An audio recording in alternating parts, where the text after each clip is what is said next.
ਸਿਆਣੇ ਤੇ ਕਹਿ ਰਹੇ ਪ੍ਰਿਥਵੀ ਤੇ ਬਸ ਹੁਣ ਮਕਾਨ ਹੀ ਮਕਾਨ ਦਿਖਾਈ ਦਿੰਦੇ ਨੇ, ਘਰ ਤੇ ਦਿਖਾਈ ਨਹੀਂ ਦਿੰਦਾ।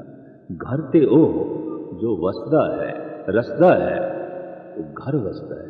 ਇਸਤਰੀ ਕਰਕੇ ਕਿ ਜਦ ਘਰੋਂ ਇਸਤਰੀ ਹੀ ਨਿਕਲ ਜਾਏ ਪੁरुष ਦੀ ਤਰ੍ਹਾਂ तो घर घर ना रहा, वो तो मकान रह गए, इट्टां दी ढेरी रह गए। परमेश्वर की झलक वो पुरुष दे चों देखे और पुरुष स्त्री नूं देवी आखे, वो प्रभु की शक्ति की झलक स्त्री दे जो है देखे। अगर इस नूं देवी दिखाई देवे और एक नूं परमात्मा दिखाई देवे तो घर मंदिर बन जाता है, घर हरि मंदिर बन जाता है। पर एक नूं भूत दिखाई देवे, एक नूं डायन दिखाई देवे, घर ही नरक बन जाता है। एक ऐसा अछूता विषय मैं ਸਰੋਤਿਆਂ ਦੇ सामने रख रहा जिस ते घट लिखिया गया है, घट बोलिया गया है, घट समझिया गया है और घट ही समझाया गया है। ये है स्त्री औरत। किसी हद तक पुरुष की दुनिया एक एक वस्तु ही रही है। जिस तरह वस्तुओं के बकायदा बाजार ने,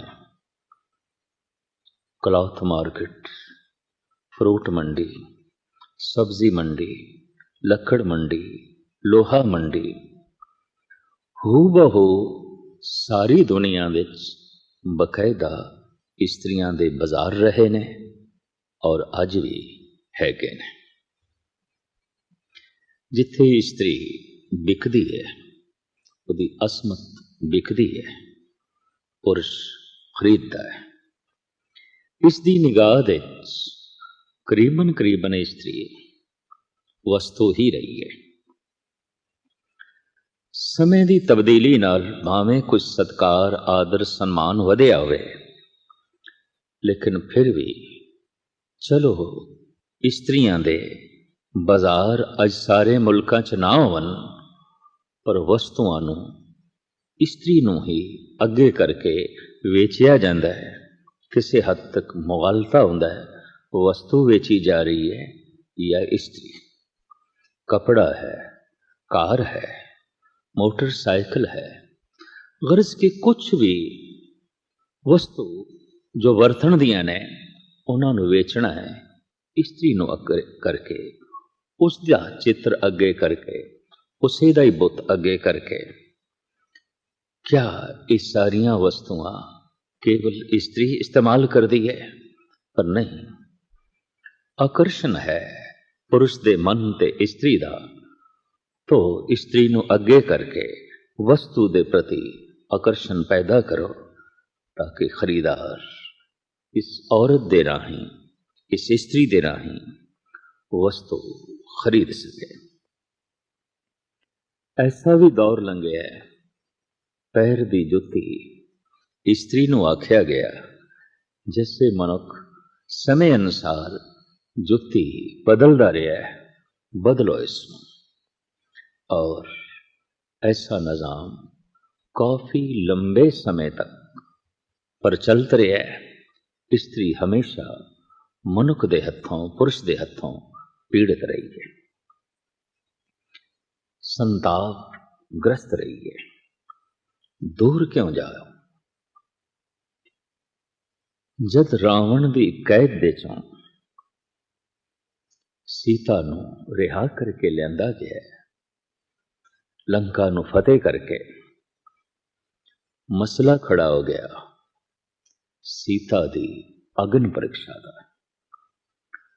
ऐसा भारत दे प्राचीन समय तो एक ख्याल चले आ रहा है कि अग्न ही शोध कर सकती है, अग्न ही हर वस्तु नूं पवित्र कर सकती है। जैसे सोने नूं अग दे पा के शुद्ध किया जाता है, धातुआं सारियां ही अग्न द्वारा शुद्ध कीतियां जांदियां ने।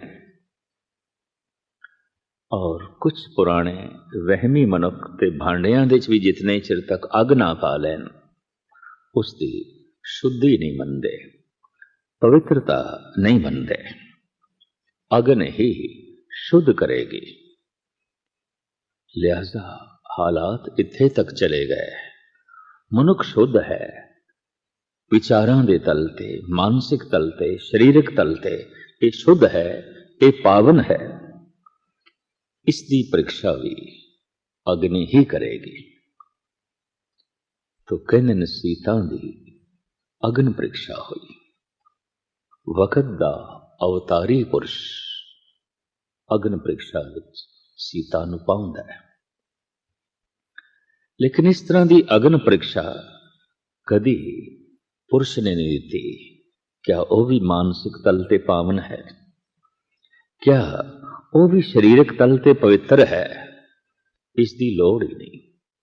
क्यों कि हमेशा पुरुष प्रधान समाज रहा है। स्त्री ते अनंत काल तो गुलाम रही, मोहताज रही, पीड़ित रही, सताई जाती रही। तो सीता ने इस तरह इतिहास या मितिहास कहता है कि अग्न परीक्षा देनी पई। बलदी हुई चिता थे सीता नूं बिठाया गया और जिस दिन अग दे सीता नूं झोंकिया गया, अज तक भारत दे स्त्री जिंदा जलाई जा रही है और ये सिलसिला अजे तक भी जारी है। बहाने अनेका हो सकते ने स्त्री नूं जलाण दे, लेकिन जलाना चले आ रहा है। हैरानगी है किधरे दहेज दे ना थे, किधरे पवित्रता दे ना थे और किधरे पुरुष दे गुस्से दा, क्रोध दा शिकार हुई स्त्री जिंदा जलाई जाती रही है और जलाई जा रही है। ये ठीक है, सारी दुनिया दे आवाज़ां उठियां ने और स्त्री ने भी आवाज उठाई है पुरुष की बराबरी की। अधिकारां की बराबरी मनी जा सकती है। ईश्वर का चिंतन ते आनंद पाण का अधिकार जिथे पुरुष का है, स्त्री का भी है। मान सन्मान जिथे पुरुष नूं चाहिदा है, स्त्री नूं भी चाहिदा है। लेकिन बराबरी तो मुराद किधरे ये ना समझ ली जाए कि हर तल ते बराबरी। हर तल ते बराबरी तो परमात्मा ने ही नहीं की थी। स्त्री ते पुरुष दा तन अलग बनाया है, वख वख बनाया है। और जिथे तन का ढांचा प्रभु ने अलग बनाया है, मन का ढांचा भी प्रभु ने अलग बनाया है। दो विपरीत रंगां नाल तस्वीर बड़ी सोहनी बनती है, अच्छी बनती है। विरोधी सुरां ते ही संगीत की धुन खड़ी है। कदी बगौर मुताला करिए, काला रंग चिट्टे जैसा नहीं है, चिट्टा पीले जैसा नहीं है, पीला लाल जैसा नहीं है, लाल हरे जैसा नहीं है, पर इन्हां विरोधी रंगां दे सुमेल नाल ही कोई सुंदर तस्वीर बनती है। हो बहो विरोधी सुरां ते ही खड़ा है। संगीत किसी एक सुर ते, किसी संगीत की धुन को जन्म नहीं दिता जा सकता। विरोधी जो है सुरां चाहिए ने। संसार संगीतमयी होवे, संसार सुंदर होवे, तो ये दो विरोधी सुर ने जिसते इंज कह लीए तीव्र सुर है पुरुष, कोमल सुर है स्त्री। संगीत का बोध रखण वाले इस गल नूं समझदे ने। कुछ सुरां कोमल ने, कुछ सुरां तीव्र ने और इस तरह सुंदर। संगीत का जन्म होंदा है तीव्र ते कोमल सुरां नाल। स्त्री कोमल है, तभी तो एक आलम ने कह दिता है ज़हूरे जन से पुर रौनक कायनात। ਕਾਇਨਾਤ ਦੇ ਇਸ ਦੁਨੀਆ ਦੇ ਸੰਸਾਰ ਵਿੱਚ ਅਗਰ ਕੁਝ ਰੌਣਕ ਹੈ, ਕੁਝ ਰਸ ਹੈ, तो इस्त्री करके पुरुष इस रस ਨੂੰ विस्तार देंदा है। इस्त्री एक रस है, रस फैल सके पुरुष चाहिए। इन्हां दोहां दी अपनी अपनी लोड़ है। जैसे मलाह नूं एक पासे कर दईए तो बेड़ी भी बेमैनी हो जाती है, वैद नूं एक पासे कर दईए तो जड़ी बूटियां दी खूबी भी प्रगट नहीं हो सकेगी, पवन नूं एक पासे कर दईए तो फुल्लां दी महक भी दूर दराज तक नहीं जा सकेगी। इसे तरीके दे नाल दोहां नूं अलग अलग कर दईए, इस्त्री ते पुरुष नूं, दोवें बेरौनक हो जाणगे और दोवें बेमैनी हो जाणगे। लेकिन दोहां दा सुमेल कारज दी सिद्धि है। जैसे मलाह ते बेड़ी दा मेल, जैसे पवन ते फुल्लां दा मेल, जैसे वैद ते जड़ी बूटियां दा सुमेल, जैसे बीज ते धरती दा मेल, जैसे पानी ते साबण दा मेल कपड़े नूं साफ करदा है। इसी तरीके नाल इस्त्री ते पुरुष दा सुमेल ही संसार दी रौनक है और जीवन सुखमयी है। बराबरी हकूक दे तल ते हो सकती है और है। जे रब्बी रस माणन दा पुरुष नूं अधिकार है, इस्त्री नूं भी उतना अधिकार है। लेकिन तन ते मन दी बराबरी परमात्मा ने नहीं की। इस वास्ते कम कारज कुछ वंडे हुए ने। घर संवरदा है, सथिर रहिंदा है, महान आउंदा है इस्त्री करके। पर घर दे बाहरों सुख आंदा रहे, संपदा आंदी रहे, तो भजन दौड़न लई पुरुष चाहिए।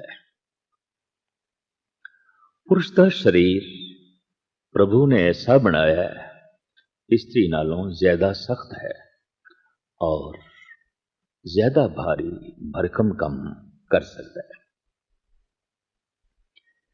यही कारण है कि पुरुष पहलवान नाल स्त्री पहलवान मुकाबला नहीं कर सकेगी। जिथे उसका मन कोमल है, शरीर भी कोमल है और इस कोमलता की लोड़ है। वरना ऐसा हो ही नहीं सकता कि संसार में कुछ कोमलता बच जाए। अगर पुरुष कोल भी कुछ कोमलता है तो ये स्त्री का गुण है और स्त्री करके थोड़ी बहुत तर्क जे स्त्री के तल ते भी मिलती है तो पुरुष करके मिलती है। वो थोड़ी बहुत ते चाहिए ताकि उसकी कोमलता की रक्षा होवे। कुदरत का एक नियम है कि फुल्लां की रक्षा कंडे ही करते हैं। फुल अपनी रक्षा नहीं कर सकता। सोने की रक्षा लोहे नाल आउंदी है, कोमलता की रक्षा सख्ती नाल आउंदी है। इसनूं प्राचीन विद्वान ते इंज भी कहते रहे ने, स्त्री नूं हर समय पुरुष की सख्ती की लोड़ है रक्षा लई, सुरक्षा लई। प्रथम पिता दी, पति दी, फिर पुत्र दी, ताई जो है ये सुरक्षित रह सकती है, अपनी इज्जत आबरू नूं बचा के जो है रख सकती है। व्यास जी ते कहा करते ने उन्हां दे बोल कि स्त्री प्रकृति की बेटी है, इससे इंसाफ चाहिए और प्यार चाहिए, सत्कार चाहिए।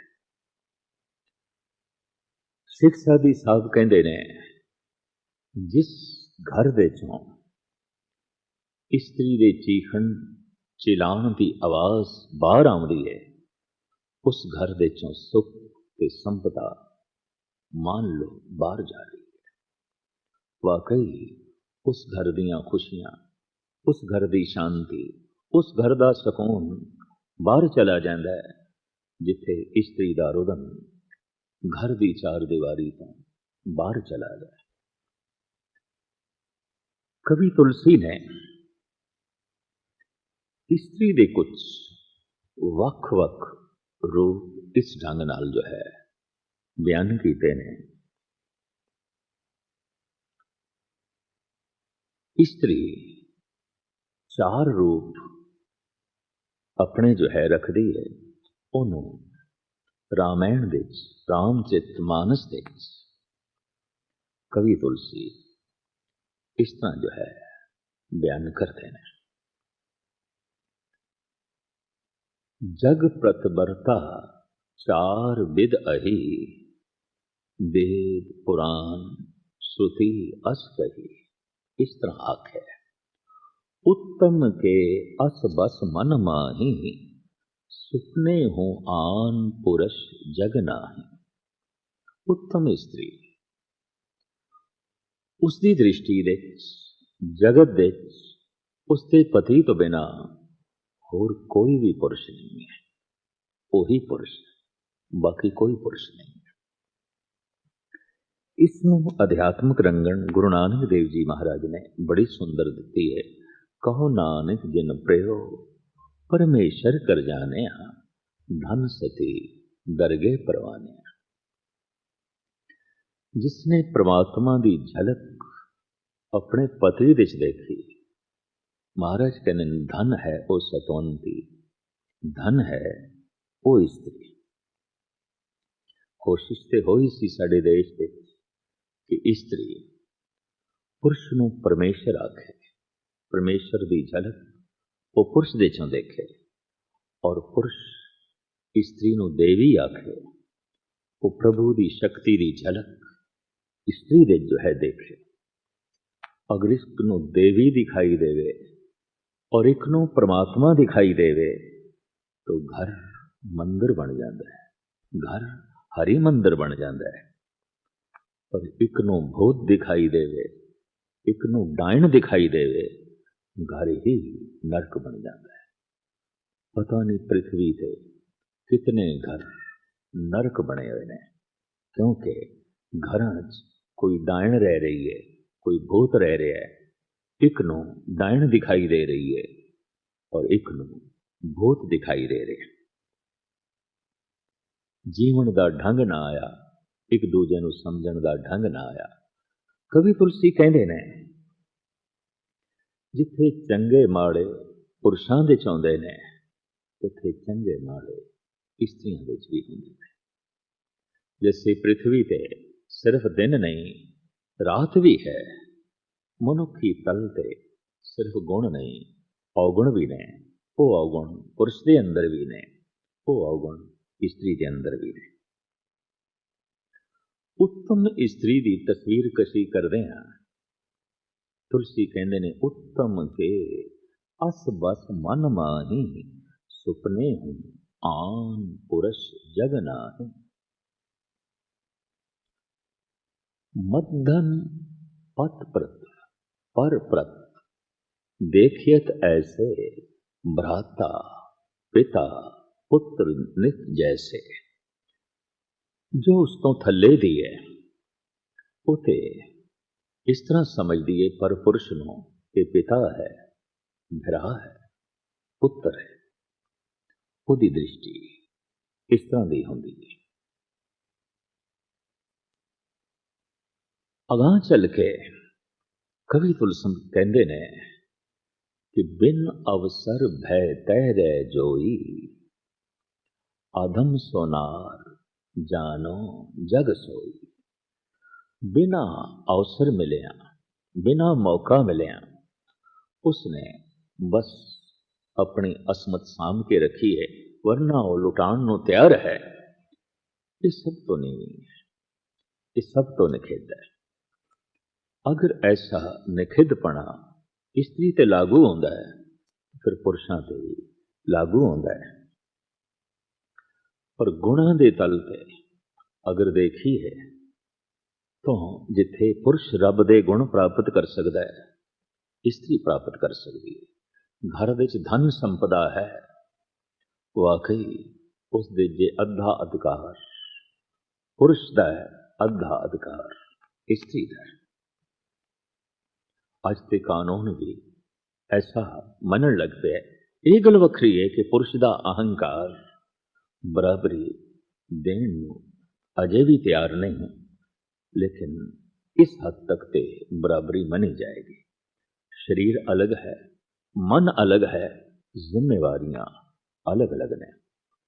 अगर पुरुष स्त्री की नकल करे, स्त्री वर्गा बनना चाहे, मुश्किल। और अगर स्त्री पुरुष की बराबरी करके पुरुष जैसा बनना चाहे, ये उसकी सब तो वड्डी भुल होगी। क्यों कि पुरुष जैसा जब तन नहीं है तो मन भी पुरुष जैसा नहीं। पुरुष जैसे कपड़े पाके, पुरुष जैसियां जुतियां पाके, पुरुष जैसी चाल चल के, पुरुष जैसे बोल बोल के, और पुरुष की तरह ही गंदे नशे जो है करके, स्त्री पुरुष जैसी तो नहीं हो सकेगी, पर स्त्री स्त्री जैसी भी नहीं रहेगी। हाँ, इन्हों बारों भी समझाया जा सकता है। अगर चंबेली गुलाब जैसा होने की कोशिश करे तो गुलाब ते नहीं हो सकेगी, पर चंबेली भी होने तो शायद रह जाए। जिथे जिथे स्त्रियां ने बैरूनी तल ते पुरुष की बराबरी करनी चाहिए, पुरुष की तरह ही काम करना है, पुरुष वालियां जिम्मेवारियां चुकनियां ने, तो होया कि घर उजड़ गए। सियाणे ते कह रहे ने पृथ्वी ते बस हुण मकान ही मकान दिखाई देंदे ने, घर ते दिखाई नहीं देंदा। घर ते ओ जो वसदा है रसदा है, तो घर वसदा है स्त्री करके। कि जब घरों स्त्री ही निकल जाए पुरुष की तरह, तो घर घर ना रहा, वो तो सिर्फ मकान रह गए, इट्टां दी ढेरी रह गए। संतान ये बुढ़ेपे का सहारा है, असली दौलत है। जिस दिन भी स्त्री बाहर निकल गई, संतान भी टूट भज गई, बच्चियां च भी कोमलता ना पैदा हो सकी, मां का प्यार नहीं मिलिया, मां की गोद नहीं मिली, ममता हिरदे विच उन्हां दे प्रवेश नहीं की। तो होया कि जिथे मां बाप ममता तो सखने हुए, उत्थे औलाद भी सखनी हुई। धन ही धन रह गया जो जड़ है, और इस तरह स्त्री ते पुरुष की मत भी जड़ होके रह गई। जितना सहारा ममता दा मारिया होया एक बच्चा मां बाप दे लई बन सकदा सी, धन उतना नहीं बन सकदा। लेकिन मनुख ने, स्त्री ते पुरुष ने जितनी धन की चिंता की थी, औलाद की उतनी चिंता ना की थी। आने वाला भविष्य ते बच्चियां दे हथ ही सी, तो मनुख दा भविष्य बिगड़दा जा रहा है, बिगड़दा जा रहा है। क्योंकि बच्चे ममता तो हीण होंदे जा रहे ने, प्यार तो हीण होंदे जा रहे ने। अहंकार, घृणा, नफरत सारी दुनिया दे इस नवीं पनीरी दे अंदर वध रही है, जिसका कारण है स्त्री दा पुरुष दे तल ते बैरूनी रूप दे बराबरी करना, और पुरुष दा इस बराबरी नूं किसी हद तक कबूल करना और किसी हद तक विरोध करना। लेकिन इस नाल घर घर नहीं रहे, बस घर मकान बन के जो है रह गए ने। स्त्री दी अपनी महानता सी, और किधरे ये अपनी महानता नूं समझ लवे तो घर मंदिर बन सकता है, घर हरि मंदिर बन सकता है। नहीं तो उजड़िया होया खोला, उजड़िया होया एक खंडर, इस तो बिना और जो है कुछ भी नहीं होगा। धन गुरु नानक देव जी महाराज ने स्त्री का पक्ष पूरदे होया कहा है, जे कुछ महान मनुखा करके संसार का इतिहास रौनकीला बने होया है। वाकई इन्हां कुछ महान हस्तियां नूं इतिहास दे चों कढ़ दईए, सारा संसार बेरौनक हो जाता है, पर इन्हां हस्तियां नूं जन्म देण वाली मां ही ना आउंदी, ऐसी धरती ही ना आउंदी, तो ये फुल किथे खिड़ने सी और संसार पुर रौनक किथे जो है बनना सी। धन गुरु नानक देव जी महाराज ने इस वास्ते इस्त्री नूं बराबरी दिती। दैवी गुणां विच भी कुछ गुण पुरुष ने, कुछ गुण इस्त्री ने। ज्ञान पुरुष है, भक्ति इस्त्री है, दया इस्त्री है, पर इसके मुकाबले थे संतोख पुरुष है। इसी तरीके नाल सूरबीरता ये पुरुष है, लेकिन सहनशीलता स्त्री है। गिणदे जाइए, शांति स्त्री है, क्रांति पुरुष जो है मन लीए, पर क्रांति शांति के आधारित होवे, सूरबीरता सहनशीलता के आधारित होवे, और संतोख दया दे आसरे ते टिके होवे, ताई खूबी है और मानसिक तल पे आनंद है। जी मानसिक तल पे इस तरह दैवी गुणा की लोड़ है जो स्त्री ते पुरुष ने, तो बाहर भी सुख अमन ते चैन बनया रहे, इन्हां दोहां की लोड़ है। और जितना महान पुरुष है उतनी महान स्त्री है। धन गुरु नानक देव जी महाराज ने गुरुद्वारियां दे दरवाजे दोहां लई खोल दिते। सत्संग दा आनंद दोवें माण सकदे ने, अमृत दोवें पान कर सकदे ने, और इस तल ते धार्मिक दोहां दी बराबरी और पदार्थ दे तल ते दोहां दी बराबरी किसी भी तल ते इसनूं पछाड़ के जो है नहीं सुटिया गया, अगां बकायदा नाल रखिया गया, और हर तल ते इसके गुणां नूं सलाहिया गया, सन्मानिया गया। कहंदे ने जद कोई पुरुष बंदगी करदियां करदियां पूर्ण पुरख बनता है, तो उसके अंदर स्त्री की दया ते कोमलता प्रगट हो जाती है। उसके बोलों दे भी स्त्री भाव आ जाता है। जैसे कबीर ते गुरु नानक दे बड़े बोल स्त्री भाव दे ने। मोरी रुण झुण लाया, भैणे सावन आया, तेरे मुंद कटारे जेवड़ा, तिन लोभी लोभ लुभाया। ये बोल गुरु नानक दे।